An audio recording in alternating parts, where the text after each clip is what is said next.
yaitu berhukum dengan Al-Quran dan Sunnah dalam semua sisi kehidupannya, baik dalam masalah akidah, ibadah, akhlak, muamalah, dan yang lainnya. Itu dia berhukum dengan Al-Quran dan As-Sunnah. Jangan cuma ibadah aja, ada orang ibadah ikut Quran Sunnah, ketika muamalah dia tinggalkan Quran Sunnah, ketika dia berpolitik tinggalkan Quran dan Sunnah. Ilmu dasarnya Quran dan Sunnah. Kalau bukan dari Quran harus tolak.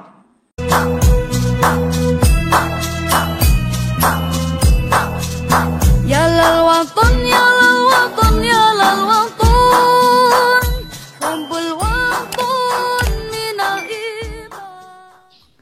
Apa yang sebetulnya baik dikesankan buruk atau sebaliknya, sehingga ini menyusahkan karena Nabi harus ngendikan hakikat, harus mengatakan sesuatu yang nyata dengan bahasa yang benar, sementara mereka mengatakan kebatilan dengan penjelasan yang baik. Ini ribet kan? Sehingga dalam banyak percekcokan ya, itu susah dicari jalan tengah karena sama-sama mirip, kebenaran ini sama-sama mirip. Jadi misalnya yang masyhur dalam satu peristiwa besar, konflik antara Sayyidina Ali dan Sayyidina Muawiyah, itu konflik yang nggak bisa diedarkan gara-gara kalimat, gara-gara kata-kata. Makanya sekeras-kerasnya pedang atau senjata itu masih keras apa? Kata-kata atau polemik lah atau apalah. Karena sekarang itu agak susah membahasakan. Ketika konflik Ali dan Muawiyah itu ada orang bilang, ya sudah, nahkum bi kitabillah, sudah sekarang kita kembali ke kitabillah. Itu mereka megang mushaf ini yang saya pegang namanya mushaf. Seakan-akan itu benar karena orang Islam harus kembali kepada kitabullah. Pertanyaannya lalu kata Ali fadorobal mushafa biyadihi, Sayyidina Ali nepuk mushaf ini keras sekali. Sal hadal mushaf, kata Sayyidina Ali, kalau kita harus kembali ke Quran, coba tanya ini mushaf ini ya, mushaf seperti milik saya ini. Akhirnya orang-orang Khawarij bilang innama huwa warakun wa madadun, itu hanya kertas sama tulisan, bagaimana mungkin kita bertanya. Pas itu adalah orang Khawarij itu orang yang nggak mau ngakui Ali, juga nggak mau ngakui Muawiyah. Dan Sayyidina Ali sama Sayyidina Muawiyah sudah sadar mau bikin mediator, mau bikin solusi jalan tengah. Jadi sebenarnya dua beliau itu orang baik, gara-gara diprovokasi orang Khawarij terus jadi bentrok. Orang Khawarij bilang nggak ada Ali, nggak ada Muawiyah, yang ada adalah kitabullah, yaitu mushaf. Benar, secara zahir benar, memang orang Islam harus kembali ke mushaf. Tapi Sayyidina Ali pinter, sal hadal mushaf, kalau gitu tanyakan mushaf itu. Ketika Sayyidina Ali dan Sayyidina Muawiyah sudah sepakat bikin perdamaian, akhirnya singkat cerita, innama huwa rokun wa wadadun, kata orang-orang Khawarij, itu hanya kertas dan pena. Kenapa bisa disuruh atau diminta jawaban? Terus kata Sayyidina Ali, enggak bisa toh kamu tanya mushaf? Ya enggak bisa, makanya tanya saya, katanya. Akhirnya Sayyidina Ali memberi penjelasan, wa in khiftum shiqaqa bainihima fab'asu hakaman min ahli wa hakaman min ahliha.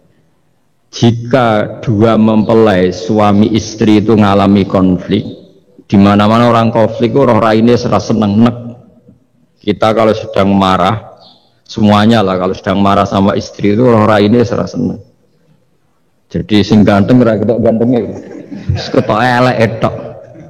Sehingga kalau ngomongi anaknya, dasar nakal kok bapaknya gitu. Bapaknya gitu, nanti urus dasar cerewet kaya ibuke. Makanya alhamdulillah banyak anak kita yang mewarisi nakalnya bapaknya dan nakalnya ibunya. Karena sabdonya mesti seperti itu. Jadi anak kita ini korban cara ngomong kita. Maka kita tidak wali itu harus syukur karena omongannya nggak mandi. Itu kalau kita wali, itu anak kita jadi orang buruk semua. Karena kita ngomong dasar goblok kaya ibuke. Jare ibuke dasar nakal kaya bapake. Berarti anak kita punya status goblok dan nakal.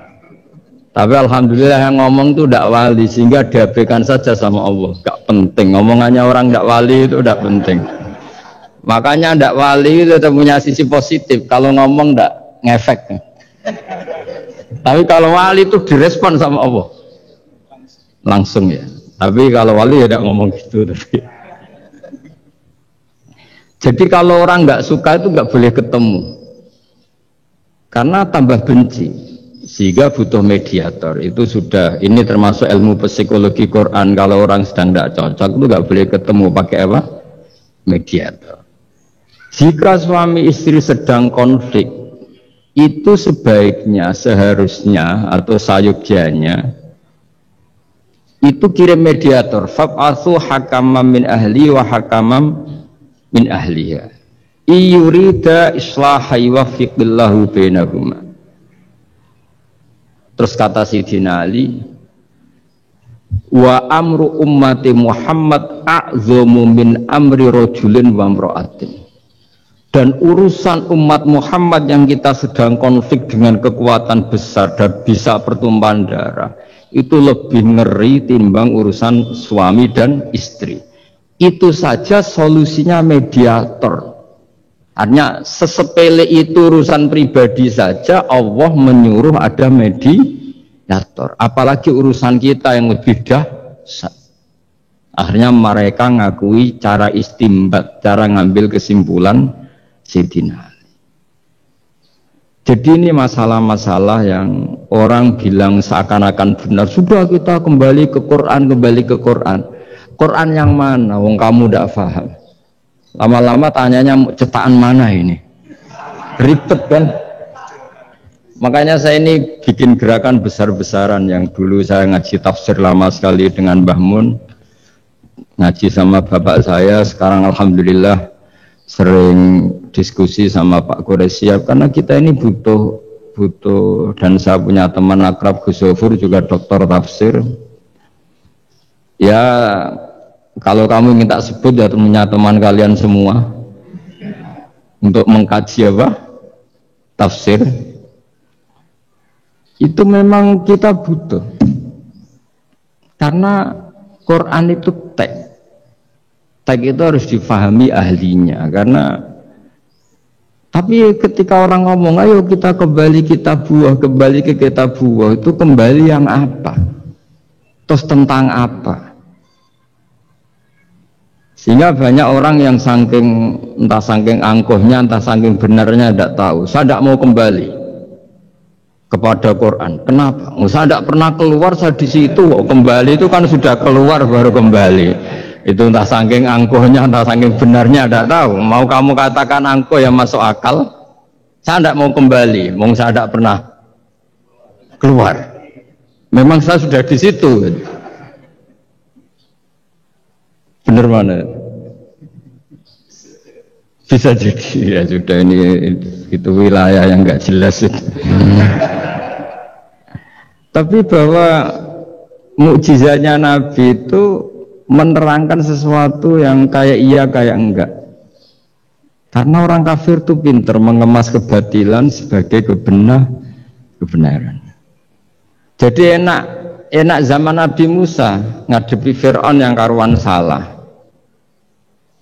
Nabi Muhammad itu enggak, ngadepi satu komunitas yang mereka punya jargon yang seakan-akan benar.